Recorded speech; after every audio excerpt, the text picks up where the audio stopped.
The reading this morning is a little bit different. It's from the book of Sirach, which is sometimes known as Ecclesiasticus. It is a book found in the Apocrypha. It is in between the Old Testament and the New Testament. There was a series of books or series of writings that were included, and they were used by the early Christian communities. In most Bibles, they're not there, but in most study Bibles, you'll find the Apocrypha there.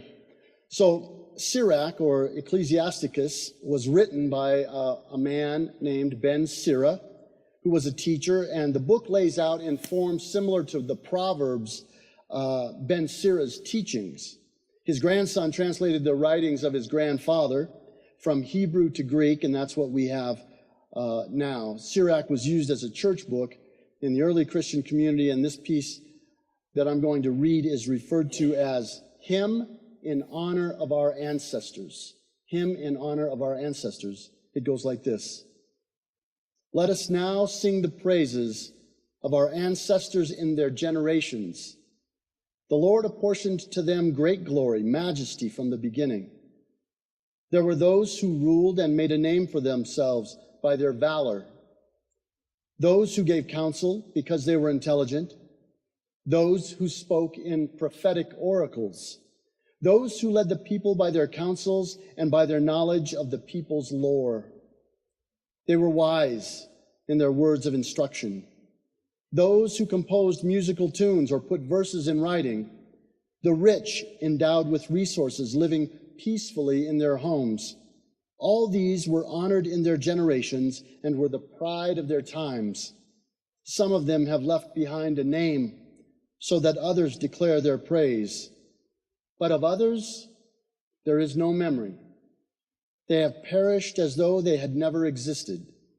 They have become as though they had never been born, they and their children after them.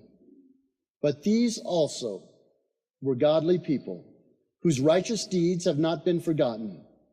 Their wealth will remain with their descendants, and their inheritance with their children's children. Their descendants stand by the covenants, their children also, for their sake. Their offspring will continue forever, and their glory will never be blotted out. Their bodies are buried in peace, but their name lives on generation after generation. The assembly declares their wisdom, and the congregation proclaims their praise. Amen.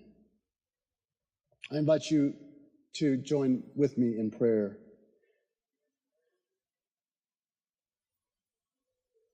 O God, may the words of my mouth and the meditations of all our hearts help us as we journey down this road of faith together.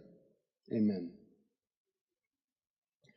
So, as you know, Salt Lake City is a place that is known for remembering the ones who have come before.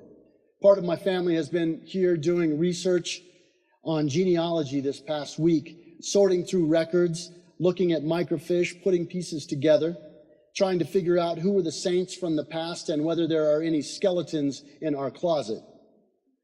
With them, I was invited this week to attend a supper meeting of the St. Louis Genealogical Society. Now, the St. Louis Genealogical Society is the biggest genealogical society in the country. There were about 20 people in the room from St. Louis, and we shared some pizza and some drinks, and then people were asked to introduce themselves, and they told what they were looking for this week. And so a couple of the people talked about their family members and how some of their members were in the Civil War or the Revolutionary War. There were two of them who talked about ancestors who were part of the community around Salem, Massachusetts in the late 1600s when they were hunting for witches. One said that the night before his great-great-great-grandmother was to be hanged for being a witch, she escaped. And I thought to myself, did she put a spell on everyone? I didn't get to ask the question, but I still wonder. Anyway, we live with saints in our blood, both saints recent and saints long since past. They are part of us, and we can be proud that we are part of them. I found it so interesting in this text from Sirach The writer refers to the people who've come before, of course, and he shows how some people were so important. They were leaders or visionaries or poets, prophets, people with resources. But then, and this is what I think I like the most, the writer says there were also those whose names we wouldn't know, but who were just as important in their own way to the people who were living. Part of the reason I think the church is able to keep on keeping on is that there are many, many people who come and offer their support to the church in sometimes small but very important ways. Some known, some unknown, all important. A little later, we're going to share in communion.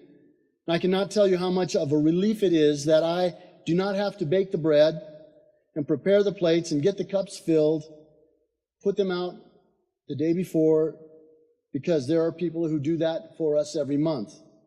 Different people do it.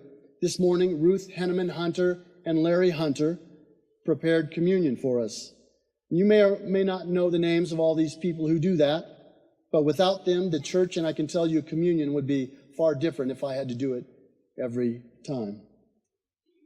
Today is the day we bring our pledge cards for 2019. Over the next few weeks, we'll put the budget together based on the pledges and our best estimate of what the church members and friends will give in 2019. It's one of the days that can be, I can tell you, nerve-wracking for pastors. There are questions. What if we don't get enough pledges? What if people aren't happy and they decide to decrease their pledge or not even pledge at all? What happens then? What will we do? There's skepticism. There's vocational questioning on days like this. Panic can set in for preachers all over the country. You might think I'm kidding, but I'm not. After you've been through some of them, for me, 30 years or so, stewardship drives, you will come to know this, that the church will find a way. Regardless of what is pledged, the church will find a way to survive the next year. We all know how important Sundays are to church, to the life of the church. People come worshiping every Sunday. You know that the church is open also every day of the week, every day of the year. And so many of you come to church during the rest of the days for music rehearsals or classes or committee members or scouts or volunteering to work in the office or bringing up clothes or whatever it might be. You stop by at the church on a normal week. But I know some of you don't get a chance to do that. And so you're here on Sundays, which is good, but you don't get to see what happens every day. One of my favorite things at church is this, is watching the little ones who are in our preschool make their way up and down our halls. There's an innocence and a wonder about those children that warms my heart. This week at preschool, it was time for the annual Halloween parade. And all the preschoolers come through the office, that hall where the offices are, and we stand at our office doors, or we kneel, and then we hand them a piece of candy, and they put it in their bags. Now, some of those little ones are 18 months to 24 months old. They are just new in the walking and talking stages. And this is basically the first Halloween that they know of, because last year they were babies. And so they came through, all of them were dressed in costumes, firefighters and dinosaurs and princesses and things. It was quite exciting, and I noticed this, that the littlest ones were not really sure about what was going on with the whole candy thing. They didn't know they were supposed to say trick or treat, and I noticed they were just as likely to want to give a piece of candy out of their bag as to get one.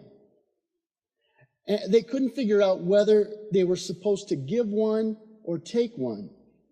Now, I may be wrong, but it said to me that somehow there is a generosity at the core of us, and it begins early in our lives. And some people continue in that vein for the rest of their lives. I know this, that many of you have done that, continued in that vein of generosity for the rest of your lives, because this is a generous church. I know that. Over the past 16 months, I've seen you give in different ways to things like the turkey toss and to all sorts of different resources, but also to fund the mortgage and to pay for the operating budget that we have. There are smart people here. There are smart people, and they'll take the resources that are pledged, and they'll make decisions that are the best for all of us, I think. I trust in them like I trust in you, like I trust in the creativity that we know as God. This is an exciting time. We're on the edge of something, and I can't quite put my finger on it, what we're on the edge of, but I know that we are. Paul put it this way: for now we see through a glass darkly, but then face to face. But then face to face. Things will clear up for us.